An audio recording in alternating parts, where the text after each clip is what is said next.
hazvinaomira zvakanaka mu the ruling party ZANU-PF nemunyika yeZimbabwe at large. Vanhu panguva ine vari kudya magaka mambishi, vanhu panguva ine havasi kufara nezviri kuitika, constitutional amendments nauye term extension.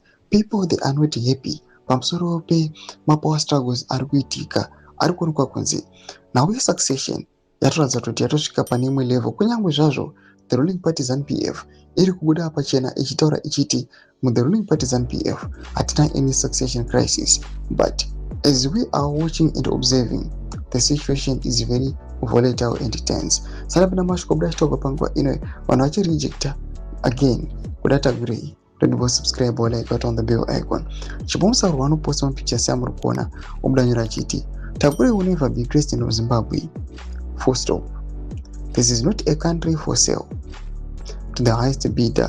The next president is General Chiwenga, a soldier, a patriot, a liberator's son. The generals built this nation. They will not surrender it to a thug. Briefcase. Dr. Tagurei is a businessman, a useful one, but Zimbabwe's presidency is not a tender to be awarded. General Constantine Chiwenga is next.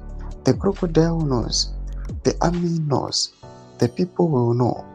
Business buys influence.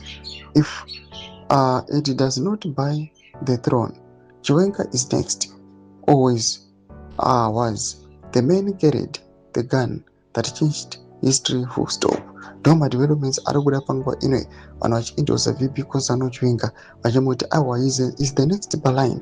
Kana makutounza vana kuda Tagurei, now it's more like kuti makutobida the nation, makutoya panguva ino uchitomu award itenda as if Zimbabwe yatova patenda panguva ino. Pene comment section medu dzafungura imuri kudi pamusoro pechito ichi.